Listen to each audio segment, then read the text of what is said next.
Good morning all of you. हम लोग class 6 का ये दूसरा पार्ट देख रहे हैं, जो आपका टॉपिक था कि on the trial of the earliest people, history का चैप्टर 2।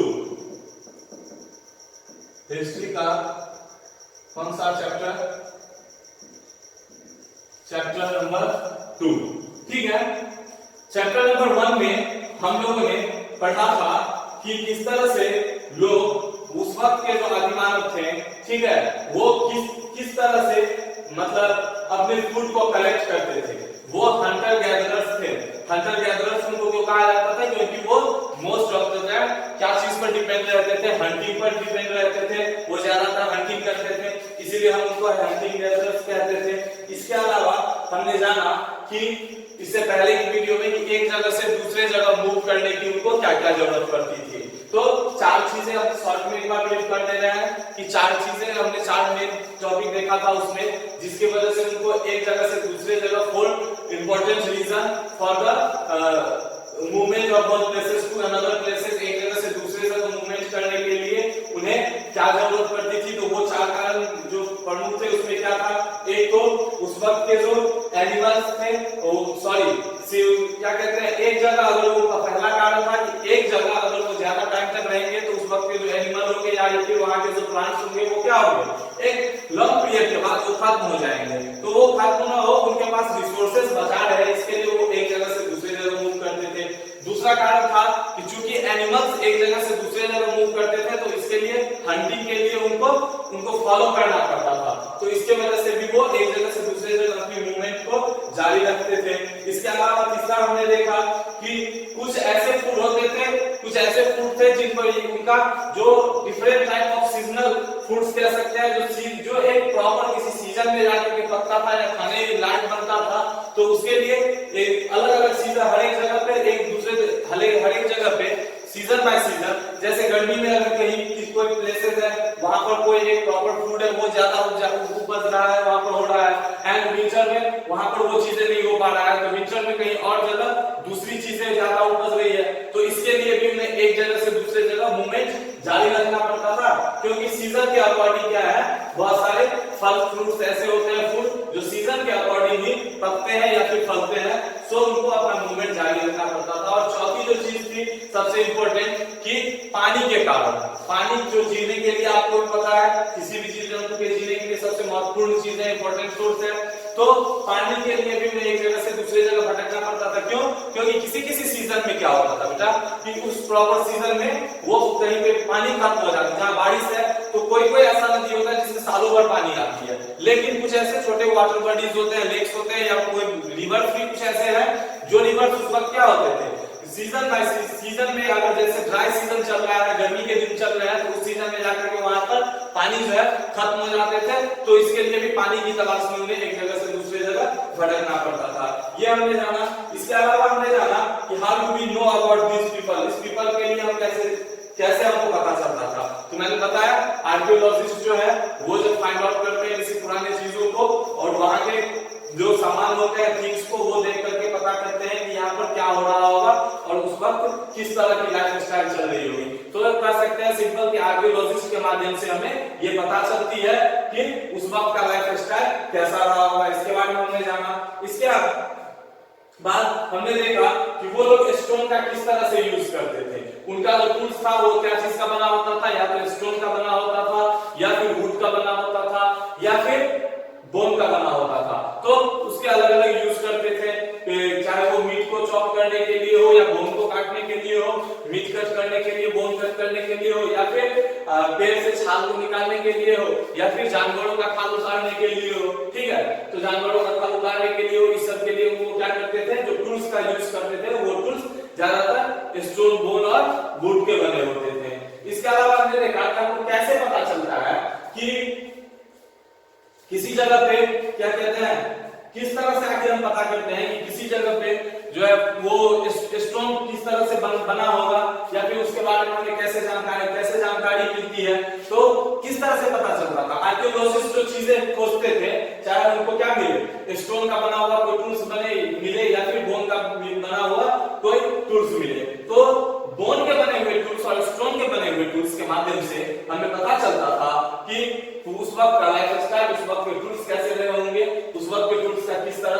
यूज हो रहा होगा, इन सब चीजों के बारे में हमें पता चलता है। अब देखो एक चीज हम लोग एक टर्म डिस्कस करने वाले हैं, फैक्ट्री साइट्स, ठीक है, फैक्ट्री साइट्स। ये फैक्ट्री साइट्स क्या होता है? जिस जगह पे, ठीक है, ध्यान से समझना इसको, जिस जगह पे आदि मानव उस वक्त के लोग क्या करते थे, टूल्स का निर्माण करते थे, ठीक है, टूल्स बनाते थे, चाहे वो स्टोन से बनाते हो या फिर वुड से बनाते हो या फिर बोन से बनाते हो। यही चीज हमने इससे पहले की क्लास में पढ़ा था कि वो किस जगह पे ज्यादा रहना पसंद करते थे, किस जगह पे रहना प्रेफर करते थे। ये चीज क्या डिसाइड करती थी, या तो पानी, वो वाटर जहां पे वाटर पाया जाता है, वाटर बॉडीज हो, लेक हो या रिवर हो, उसके आसपास रहना पसंद करते थे क्योंकि उन्हें पानी की कमी महसूस न हो। दूसरा, वैसा जगह भी प्रेफर करते थे जहां पर उनको एक गुड क्वालिटी का, एक बेहतर क्वालिटी का क्या मिले, स्टोन मिले, जिससे एक बेहतर क्वालिटी के वो टूल्स बना सके for the hunting purpose and cut the meat and bones, है ना, meat and bones and other purposes भी थे, चाहे वो हाइड्स करना हो, एनिमल स्किन को हाइड्स करना हो, निकालना हो, या फिर क्या कहते हैं पेड़ की छाल को निकालना हो, तो इसकी वजह से। तो ये फैक्ट्री साइट्स क्या थे, ये वहीं से आया, जिस जगह पे उस वक्त के युग में क्या करते थे, ज्यादातर अपने टूल्स बनाते थे, टूल्स का निर्माण करते थे, वो जो एक जगह होता उसको हम लोगों ने उस जगह का क्या नाम दिया, फैक्ट्री साइट्स। जैसे आज भी कोई चीजें नहीं बनती है तो उसको क्या कहते हैं, फैक्ट्री कहते हैं, है ना। तो उसी तरह से वो चीजें जो वो अपने टूल्स के लिए यूज करते थे, स्टोन के बने हुए, बोन के बने हुए या फिर वुड के बने हुए, उसका निर्माण जहां पर उसका मैन्युफैक्चर किया जाता था, वो जगह फैक्ट्री साइट्स कहलाया। उस जगह का नाम हम लोगों ने क्या दिया, फैक्ट्री साइट्स नाम दिया। ये बातें क्लियर हो गई। अब हम लोग देखते हैं फैक्ट्री साइट्स में, how do you know about the factory sites, आखिर इस फैक्ट्री साइट्स के बारे में हमें कैसे पता चला। वही प्रोसेस आर्कियोलॉजिस्ट जब किसी नए जगह को फाइंड आउट करते थे और वो देखते थे कि उस जगह पर बड़े बड़े स्टोन के ब्लॉक मिल रहे हैं, ठीक है, छोटे छोटे स्टोन के बने हुए या फिर स्टोन के बने हुए जो क्या कहते हैं, स्टोन के बने हुए जो टूल्स हैं वो उनको मिल रहे हैं और बड़े बड़े स्टोन के ब्लॉक्स मिल रहे हैं। वो ये अंदाजा लगाते थे कि बड़े बड़े स्टोन के जो ब्लॉक्स यहाँ लाए गए होंगे वो किस पर्पस से लाए होंगे बेटा, for the manufacturing of the tools, वो टूल्स बनाने के लिए लाए गए होंगे। तो उनसे हमें अंदाजा लगता है, पता कर पाते हैं कि ये जो जगह रहा होगा, ये जगह क्या रहा होगा, फैक्ट्री साइट्स रहे होंगे, यहाँ पर टूल्स बनाए जा रहे होंगे। और कुछ ऐसे भी जगह पाए गए जहां पर लोग रहते भी थे और साथ साथ अपने टूल्स का भी निर्माण करते थे, है ना। अभी भी होता है, फैक्ट्री के आसपास लोग रहते हैं और टूल्स का भी निर्माण करते हैं, है या नहीं। तो वो जो फैक्ट्री और टूल्स हैं उसके बारे में हम लोग देखते हैं कि अगर कोई इंसान वहां रहता भी हो, ठीक है, वो इंसान वहां पर रहता भी हो एंड देन उस जगह पे वो फैक्ट्री साइट्स भी हो, तो उसको हम लोग क्या कहते थे, फैक्ट्री साइट्स कम हेरिटेज, फैक्ट्री साइट्स कम हेरिटेज। हम लोग क्या कहते थे बेटा, फैक्ट्री साइट्स कम हेरिटेज। इसके बारे में हम लोग देखते हैं। तो ये फैक्ट्री साइट्स कम हेरिटेज जो हुआ वो क्या हुआ, जिसको हम कह सकते थे कि फैक्ट्री, ये जो जगह है ये फैक्ट्री, या फिर कह सकते हैं हैबिटेशन कम फैक्ट्री साइट्स, या फिर कह सकते हैं क्या, हैबिटेशन। हैबिटेशन जानते हैं, रहने की जगह को कहते हैं हैबिटेशन कम फैक्ट्री साइट्स, हैबिटेशन कम फैक्ट्री साइट्स। तो ये क्या होता था, जहां पर लोग हैबिटेशन यानी कि रहते भी थे और वहां पर उन्होंने क्या बना रखा था, फैक्ट्री साइट्स भी बना रखा था। इनको हम लोग कहते हैं हैबिटेशन कम फैक्ट्री साइट्स। आइए अब हम लोग देखते हैं finding out about the fire. ये चीजें क्लियर हो गई। अब देखो देखते हैं फाइंडिंग अबाउट द फायर, आज के बारे में हमें कैसे जानकारी मिलती है, ठीक है। तो क्या देख रहे हैं हम लोग, finding out about the fire, आग के बारे में कैसे जानकारी मिली, है ना, किस तरह से आदि मानव ने आग को खोजा होगा। देखो पहले तो एक छोटी सी कहानी बताते हैं, सिंपल सी बात है। क्या हुआ होगा, आग की जरूरत महसूस कब हुई, आग जो था हकीकत में कह सकते हो कि अचानक से मतलब कोई चीज का आविष्कार हो जाता है, जो होता है उस चीज की खोज हो जाती है और हमें पता भी नहीं चलता है। कुछ इस तरह से ही आपको भी खोजा गया है। अभी के की तरह क्या जंगलों में कभी कभी आग लगती थी, तो वो तो लोग देखते थे लेकिन वो फाइंड आउट नहीं कर पाते थे कि ये आग कैसे लगती होगी। लेकिन क्या है, जब वो टूल्स बनाते थे, ठीक है, तो हम लोग देखेंगे एक चीज और पहले देख लेते हैं कि फाइंडिंग आउट अबाउट टूल्स जो था वो किस तरह से बनते थे, टूल्स के बनाने के जो तरीके थे वो क्या थे, तब हमको ये आग की कहानी भी पूरी समझ में आएगी। ठीक है, टूल्स बनाने का जो तरीका था वो देखते हैं किस तरह से बनता था, मेकिंग द टूल्स, उसको किस तरह से उसको बनाया जाता था। मेनली दो टाइप्स से क्या है, किसी भी टूल्स को उस वक्त के लोग टूल्स को बनाते थे। पहला क्या आता था, स्टोन टू स्टोन, ठीक है, मेकिंग टूल्स। ये जानने के बाद आपको ये बात समझ में आएगी कि आग को किस तरह से उन्होंने अचानक से कह सकते हैं खोज हुआ होगा और वो आग के बारे में समझ पाए होंगे। पहला क्या था, स्टोन टू स्टोन, ठीक है, एक ये तरीका था, ये टेक्निक था। दो टेक्निक अपनाए जाते थे किसी भी टूल्स को बनाने के लिए, पहला स्टोन टू स्टोन टेक्निक और दूसरा था प्रेशर फ्लैपिंग,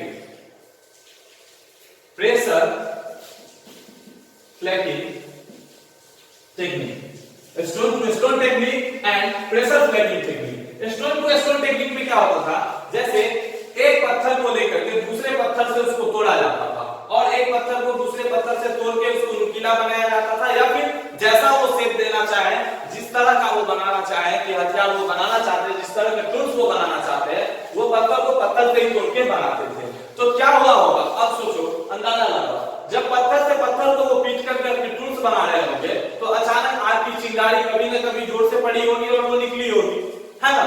और कभी इसी कारण में जब वो टूल्स बना रहे होंगे तो किसी जगह पे बैठ करके किसी सूखे घास के नीचे हो या कहीं पे भी बना रहे होंगे, जिस जगह पे बार बार ऐसा करने पर उस टूल्स के बाद वहां पे फायर क्या होगा, लग जाता होगा, आग लग जाती होगी।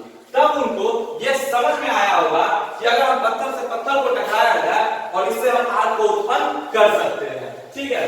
तो ये जो टूल्स बनाने का जो ये टेक्निक था, इतिहासकार ऐसा मानते हैं कि इसी के वजह से उन्हें आग उत्पन्न करने की टेक्निक भी मिली, ठीक है। दूसरा मेकिंग द टूल्स का था प्रेशर फ्लैपिंग। प्रेशर फ्लैपिंग में क्या होता था कि कोई पत्थर है या फिर बोन है ना, तो अगर बोन को सपोज करो दबाना हो या फिर अलग अलग टाइप का शेप देना हो, तो वो शेप देने के लिए क्या करते थे, उस पर प्रेशर एक्सर्ट करते थे पत्थरों से पहले बहुत ज्यादा प्रेशर एक्सर्ट किए, देन उसको हैमर या फिर पत्थर की सहायता से वो लोग पीट करके एक प्रॉपर आकार दे देते और उस तरह से वो टूल्स बनाते थे। तो ये जो दूसरा तरीका था, ये भी था टूल्स को बनाने का प्रेशर फ्लैपिंग मेथड, इसको कहा गया, टेक्निक कहा गया। तो अब आपको बात समझ में आ गई होगी, जो आग के बारे में जानकारी कैसे मिली, वो उन्हें किस तरह से प्राप्त हुआ होगा, आग का नॉलेज कहां से हुआ, कैसे उत्पन्न हुआ, है ना। तो ये स्टोन से स्टोन टकराने का टूल्स बनाने के द्वारा जो ये घटना हुई होगी, इससे उन्हें आग की भी जानकारी मिली। अब देखो, ये जो था have invested the fire, it could have been used for many things। अब इस आग का यूज ये लोग क्या क्या चीज के लिए करते थे, एक तो खाने को बनाने की पकाने के लिए, मीट है उस वक्त वो फ्लेश खाते थे, जानवरों की हंटिंग करके मीट लाते थे, तो मीट को पकाने के लिए यूज करते थे। लाइट के सोर्स में भी यूज करते थे, कभी गुफा या कहीं पे रहते थे जंगलों में, तो रात को दिख सके, तो अंधेरा में दिख सके, इसके लिए एक तरह से सोर्स ऑफ लाइट जो है उसके तौर पर यूज करते थे। और दूसरा टू स्केयर अवे एनिमल्स, जानवर, आप जानते हैं कि आज से बहुत सारे जो वाइल्ड एनिमल्स है जिनसे इनको खतरा होता था उस वक्त रहने में, वो क्या है, इस आग के कारण भाग जाते थे, या फिर कह सकते हैं उनको भगाने में इन्हें मदद मिलती थी, ठीक है। तो अब ये आग की ये कहानी थी। अब देखो, एक चेंजिंग इन्वायरमेंट, क्या चीज का इन्वायरमेंट, चेंजिंग इन्वायरमेंट। इन्वायरमेंट में चेंजिंग पृथ्वी पर किस तरह से आया, लगभग देखो मेनली जो सबसे ज्यादा कह सकते हो major changing of our environment between 12,000 years to 10,000 years ago, यानी कि 12,000 साल पहले, आज से 12,000 साल पहले से लेकर के 10,000 साल पहले तक सबसे ज्यादा मेजर चेंजिंग इसी समय हुआ, ठीक है। अगर हमारे एनवायरनमेंट के क्लाइमेट में, यहाँ के क्लाइमेट में सबसे जो मेजर चेंज चेंजिंग होता है वो इसी वक्त में होता है 12,000 साल पहले से लेकर के 10,000 साल पहले तक। देखो क्या है, around 1200 years ago there were major changes in the climate of the world which led to the development of grassland in many areas। ये जो चेंजिंग हुआ, इससे पहले जानो कि पृथ्वी का जो टेम्परेचर था वो बहुत कूल रहता था ज्यादातर, ठीक है। जब स्टार्टिंग में पृथ्वी बनना शुरू हुआ होगा तो आप सोलर सिस्टम में अर्थ का फॉर्मेशन कैसे हुआ इसके बारे में जानोगे, लेकिन अभी शॉर्ट में इतना जान लो स्टार्टिंग में क्या रहा होगा, ये भी एक गैस का गोला रहा होगा और बाद में धीरे धीरे यहाँ पर टेम्परेचर कम होने लगी होगी और बार बार बारिश वेपराइजेशन की वजह से बार बार पृथ्वी पर क्या होता था, बारिश होता था, है ना। तो उसके बाद धीरे धीरे अर्थ ठंडा होना शुरू हुआ और एक वक्त ऐसा आया जब पूरा ऊपर का जो क्रस्ट था वो बिल्कुल ठंडा हो गया और ज्यादातर उस वक्त का जो मौसम था वो ठंड रहता था। एंड देन फिर मॉडरेट टेम्परेचर भी आया, लेकिन जो सबसे बड़ी मेजर चेंजिंग आई वो 12,000 से लेकर के 10,000 सालों के बीच में ये सबसे बड़ा चेंजिंग हमारे क्लाइमेट में आता है। और यही कारण है कि ग्रासलैंड के डेवलपमेंट का पूरी दुनिया में अलग अलग तरह के अलग अलग जगह पे ग्रासलैंड का डेवलपमेंट होता है इसी वेदर के चेंजिंग के, क्लाइमेट की चेंजिंग के कारण। जो हमारे एनवायरनमेंट में जो ये चेंजिंग आती है उसके टेम्परेचर में, उसके क्लाइमेट में, इसके वजह से ग्रासलैंड ग्रो होते हैं। And this also led to increase the number of animals that survive into grass. और ऑब्वियसली है कि अगर किसी भी तरह का किसी भी एरिया में अगर जिस टाइप के वहां का एनवायरनमेंट होगा उसके अकॉर्डिंग ही वहां के जीव जंतु होंगे, वहां के जो फ्लोरा एंड फौना होंगे यानी कि एनिमल्स और प्लांट्स होंगे वो वहां के अकॉर्डिंग ही होंगे। तो ग्रासलैंड का जहां पर डेवलपमेंट होगा तो डेफिनेटली है वैसे जानवरों की तादाद वहां बढ़ेगी जो ज्यादातर क्या चीज पर डिपेंड हो, अपने फूड के लिए ग्रास पे डिपेंड हो, यानी जिनके सर्वाइवल के लिए ग्रास जरूरी हो। तो इस तरह के एनिमल्स भी वहां पर बढ़े, ठीक है। So people start thinking about herding and rearing. तो उसके बाद लोगों ने क्या किया, वहां के जो घास खाने वाले जो भी एनिमल्स थे उनको हर्डिंग यानी कि पशुपालन करने के बारे में सोचा और रियरिंग उनको चलाने के बारे में, ठीक है। तो उन्होंने पशुपालन और मतलब कह सकते हैं हर्डिंग और रियरिंग उन्होंने शुरू कर दी। And then fishing also become important for people, क्योंकि वो वाटर बॉडीज के आसपास रहते थे। कोई भी सभ्यता, मैंने पहले कहा, कोई भी जगह अगर वो चूज करते थे रहने के लिए तो वो या तो रिवर के आसपास चूज करेंगे या लेक के आसपास चूज करेंगे। सो दैट उन्होंने क्या देखा कि उनके लिए ये फिशिंग जो था ये भी क्या हो गया, इंपॉर्टेंट हो गया, क्योंकि फिश पर भी वो अपने फूड जो है फिश से भी प्राप्त करते थे, मछलियों से भी प्राप्त करते थे। तो फिशिंग भी उनका क्या हो गया, एक तरह से कह सकते हैं इंपॉर्टेंट ऑक्यूपेशन हो गया। तो समझ में आई ये बात कि एनवायरनमेंट के चेंज होने से, एनवायरनमेंट में जो चेंजिंग आई उसकी वजह से ग्रासलैंड बढ़े और ग्रासलैंड की वजह से हर्डिंग और डेयरिंग बढ़ा। And then fishing is also become an important part of their life, ठीक है। अब हम देखते हैं the beginning of farming and herding. ये जो फार्मिंग है, ठीक है, इसकी बिगिनिंग कहां से होती है और हर्डिंग पशुपालन ये कैसे होता है, ठीक है। देखो, with the development of grassland, people came to know about growing wheat, barley, rice in different parts of the subcontinental. This is how they started practicing farming. अब देखो क्या हुआ कि ग्रासलैंड जब डेवलप हुआ इसी दौरान नेचुरली रूप से व्हीट, गेहूं, बार्ली जो जिसको कहते हैं, एंड राइस, इसके अलावा भी और भी अलग अलग टाइप के फूड ग्रेन्स थे जो यहाँ के जो सबकॉन्टिनेंटल में, सबकॉन्टिनेंट के आसपास इन सबका ग्रोथ शुरू हुआ। और इन्होंने देखा कि ये चीजें क्या है, हमारे खाने की काम आती है ना। अगर वो खा के देखे होंगे उन्हें बेहतर लगा होगा और वो समझे होंगे कि ये चीज हमारे लिए फूड के लिए इंपॉर्टेंट है या फिर बेस्ट है, तब उनको पता चला होगा। देन उन्होंने गौर करा होगा कि किस तरह से ये व्हीट का जो प्रोसेस है, पीपल्स का जो प्रोसेस है, राइस का जो प्रोसेस है या फिर बार्ली का जो प्रोसेस है वो किस तरह से उपजता है, किस तरह के एनवायरनमेंट में, किस तरह के क्लाइमेट में ये ग्रो करती है। तो यहाँ से वो चीजों को बार बार जब एक ही चीजों को देखते होंगे उस सब कॉन्टिनेंटल में, एक पहले आपको पता है कि वो एक जगह से दूसरे जगह मूव करते थे, तो वो देखते होंगे कि इस तरह के एनवायरनमेंट में ये जो फूड है या फिर ये जो ग्रेन है ये इजीली ग्रोथ होते हैं, इस तरह से इनका ग्रोथ होता है। उन्होंने बाद में एक ही जगह पर लगातार रहने के बाद उन्हें आइडिया मिला होगा कि जब किसी किसी भी पेड़ का या फल का जब वो बीज खाकर फेंक देते होंगे या उन चीजों को कहीं गिर जाता होगा और बाद में फिर देखते होंगे वहां पर वही चीजें ऊपर आई, उसी के प्लांट्स निकल आए। तूने समझ में आया होगा कि सीड्स को अगर हम इस टेम्परेचर पे या फिर इस क्लाइमेट में यहाँ पर जमीन में इस तरह से बो दें तो क्या होगा, वो फिर से उसके प्लांट्स निकल आएंगे एंड देन फिर से उसमें एक ग्रेन जो है डेवलप होगा, प्लांट डेवलप होगा एंड देन उसमें से उसका ग्रेन डेवलप होगा। सो दैट इसके बाद उन्हें ये आइडिया आया होगा एग्रीकल्चर का, तब उन्होंने फार्मिंग सीखी होगी, एग्रीकल्चर सीखी होगी and this is how they started practising farming. और इसके बाद उन्होंने फार्मिंग भी शुरू करी। तो समझ में आया उस वक्त के लोग किस तरह से फार्मिंग को शुरू करते हैं। एंड देन देखो people also attract and then take animals by giving food or then near their shelter. The first animal to be tamed was the wild ancestor of the dog। मतलब देखो जो animal उस people के आसपास जहां पर उनका हेरिटेज होगा, रहने की जगह होगी, उसके आसपास देखते होंगे कि कुछ एक जानवर भी उनके साथ रहते हैं या फिर ऐसे जानवर जिनसे उनको बहुत ज्यादा खतरा नहीं है लेकिन वो उसको अपने साथ पाल सकते थे, है ना, अपने साथ रख सकते थे। या फिर वो जो खाना खाते होंगे, फूड होगा, है ना, या उस आसपास के जो इन्वायरमेंट में जो प्लांट्स होंगे, ग्रास होगा, देखते होंगे उन चीजों को चरने के लिए वो कुछ एक जानवर वहां आते हैं और उनसे उनको ज्यादा खतरा नहीं होता है और वो उन चीजों को चर के फिर वो जंगल में या फिर उस आसपास में कहीं अपना रहते हैं या भटकते रहते हैं, है ना।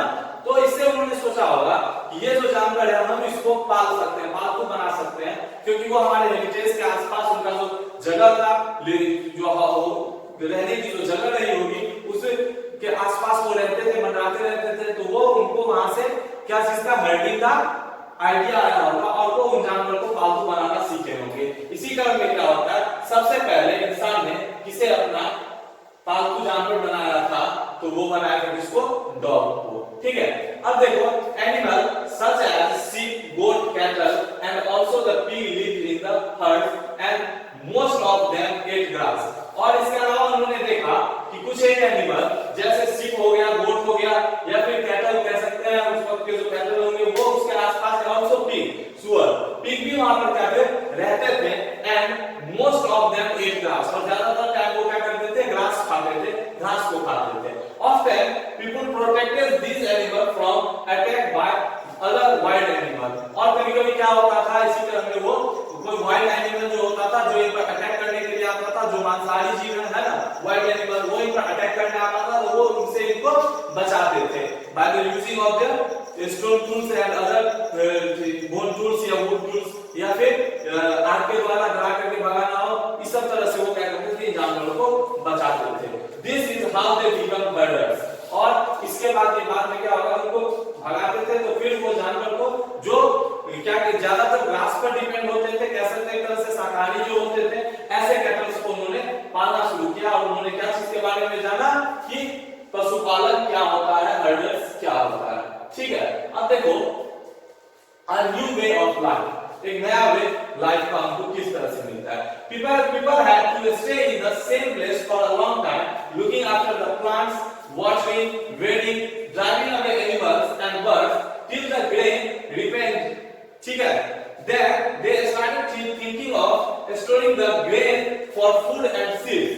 They began making large clay pots for woofs, baskets or dung pits into the ground। मतलब देखो क्या हुआ कि जब पीपुल एक ही जगह पर बहुत सालों तक रहे तो उन्हें क्या जरूरत महसूस हुई कि वे जो प्लांट्स हैं और वाटर बॉडीज हैं वो एंड वीडी driving away animals and birds till the grain ripened, ठीक है। Then they start thinking of storing the grain and food and seeds। That means जब वो एक जगह पर बहुत लॉन्ग टाइम तक रहे तो उन्होंने देखा कि एक प्रॉपर टाइम के बाद प्लांट्स में कोई फूड जो है रेड जो होता है, पकता है एंड देन वो खाने के लायक बनता है। तो और इसके अलावा उन्हें एग्रीकल्चर की जानकारी हो चुकी थी, इसके बाद उन्होंने हर्डर्स सीख लिया था, पशुपालन करना जान लिया था, तो उनको अब ये भी आवश्यकता महसूस हुई कि आगे के टाइम, मतलब ये तो एक प्रॉपर टाइम पीरियड के बाद ही कोई जो पेड़ है या फिर उनके जो फूड ग्रेन्स है वो ग्रेन पकते हैं, सो उन्होंने उसको स्टोर करने की भी जरूरत महसूस हुई कि जब तक वो प्लांट ग्रोथ करेगा और फिर से दोबारा हमें ग्रेन देगा एक प्रॉपर टाइम और सीजन के अकॉर्डिंग, तब तक हमें फूड को ग्रेन करना स्टोर करना भी आना चाहिए। तो उन्होंने फूड को और स्टोर को अनाज को एंड सीड्स को, बीज को भी स्टोर करना शुरू किया ताकि वो सीड्स एग्रीकल्चर के काम में आ सके और वो जो फूड उन्होंने जो ग्रेन उन्होंने इकट्ठे किए हैं, कलेक्ट करके रखा है, उनको वो बाद में यूज कर सके। सो वहां पर उन्होंने क्या किया, अब वो क्ले पॉट्स यानी कि छोटे छोटे क्ले से बने हुए बर्तन बनाने लगे, या फिर कभी कभी क्या करते हैं जमीन को ही खोद के उसमें ही स्टोर के लिए सीड्स हो या फिर ग्रेन्स हो उसको रखते थे, और छोटे छोटे बास्केट अलग अलग चीजों से पेड़ के छालों से या फिर पेड़ की टहनियों से वो बनाया करते थे। तो इस तरह से ह्यूमन को क्या हुआ, कह सकते हैं उनको एक नया रास्ता मिला जिंदगी जीने का, कि वो एक जगह अब रह भी सकते थे क्योंकि उनको पता था इतने टाइम के लिए हम यहाँ रह सकते हैं और देन इतने टाइम के बाद एग्रीकल्चर करने के बाद हमें वो फूड फिर से ग्रेन प्राप्त हो जाएगी, उसको हम गेन कर सकते हैं। और एक जगह रहने से पशुपालन भी उन्हें आ गया था, तो वो बस पशु के रेयरिंग के लिए आसपास के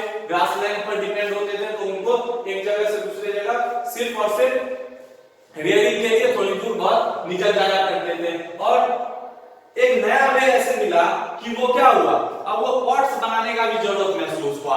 अब जानना आवश्यकता है आविष्कार की जन्मी है ना, वो परिस्थिति जो है बेटा वो किसी आविष्कार को जन्म, तो वो परिस्थिति ऐसी आई कि उस परिस्थिति में उन्होंने क्या करा कि उस पॉट्स को बनाने का डेवलप किया जिसमें वो अपने अनाज को, अपने सीड्स को रख सके, उनको जमा कर सके। ठीक है, animal that are reared can be used as a store of food. अब देखो एनिमल्स दैट आर रेयर्ड जिनको चराया जाता था can be used as a store of food, और एनिमल भी जिनको चरा करके वो पालते थे वो भी एक तरह से क्या था, उनके फूड का स्टोर ही था। बाद में जाकर के जब मन हुआ चलो चाहे वो सीप्सो गोट्सो या अदर क्या चलो जिनको वो खाते होंगे तो पहले रेयरिंग किया, फिर जब खाने की कमी महसूस होती होगी तो फिर उनको भी मार करके वो खाते होंगे, उनके फ्लैश उनके मीट खाते होंगे। सो क्योंकि क्या हुआ एक तरह से ये भी क्या हो गया, फूड का स्टोरिंग हो गया है ना, पशुपालन भी फूड का स्टोरिंग एक टाइप का हो गया है ना। टुवर्ड्स ए सेटल्ड लाइफ, अब देखो लाइफ सेटल कैसे होती है। ठीक है, archaeologists have found traces of huts and houses at some sites which shows the people have a stable life. Archaeologist को किसी किसी जगह पे कुछ जगह पे क्या चीज के ट्रेस मिले, एविडेंस मिले, कुछ छोटे छोटे हट झोपड़ी के या घर के क्या मिले, एविडेंस मिले, जो कि यह दर्शाता है कि उनका लाइफ क्या था, एक वक्त आते आते स्टेबल हो चुका था। दैट मींस अब जो वो पहले की तरह हर वक्त मतलब एक जगह से दूसरे जगह मूव करते थे, भटकते रहते थे अपने फूड के लिए, बट जब उन्होंने एग्रीकल्चर को जाना तो उनको पता है कि इतने टाइम के बाद ही ये पकने वाली है, तो उतने टाइम तक तो एक जगह उनको स्टे करके रहना होगा, तो इसके लिए उन्होंने अपने रहने के लिए हट्स बनाए होंगे, छोटे छोटे हाउस बनाए होंगे या केव में रहते थे, है ना। तो इसके एविडेंस मिले, इससे पता चलता है कि उनका लाइफ जो था दोबारा में आते आते एक स्टेबल लाइफ हो चुका था।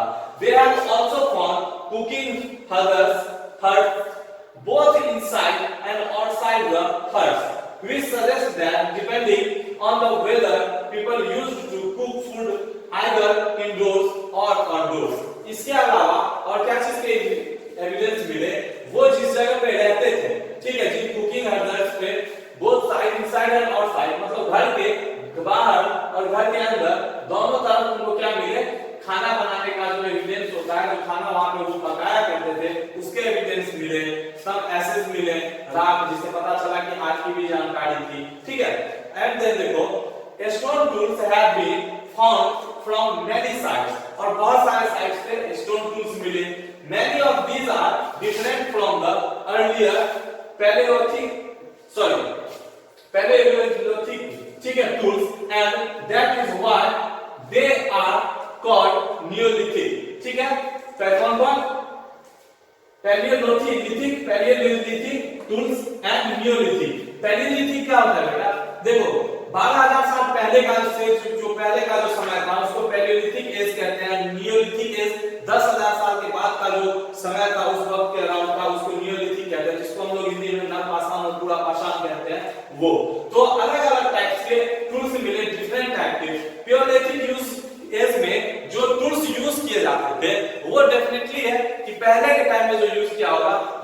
ज्यादा साफ, उतने ज्यादा बेहतर नहीं होंगे, क्योंकि जैसे जैसे इंसान की समझ बढ़ी होगी, उनकी आवश्यकता बढ़ी होगी, उसके हिसाब से उन्होंने हर वक्त, इंसान की सबसे बड़ी जो आदत है या फिर क्या है कि वो अपने सिचुएशन के अकॉर्डिंग हर एक चीज को बेहतर करने की कोशिश करता है।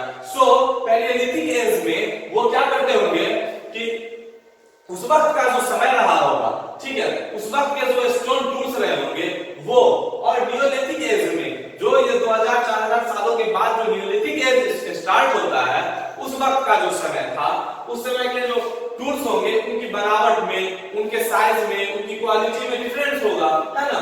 सो दैट ये एविडेंस आर्कियोलॉजिस्ट को मिलते हैं और उनके बनने, उनकी जो क्वालिटी है टूल्स की, यही बताती है कि पहले के लोग कितने बेहतर थे टूल्स बनाने में, और उसके बाद के लोग उससे और ज्यादा बेहतर किस तरह से हुए, है ना।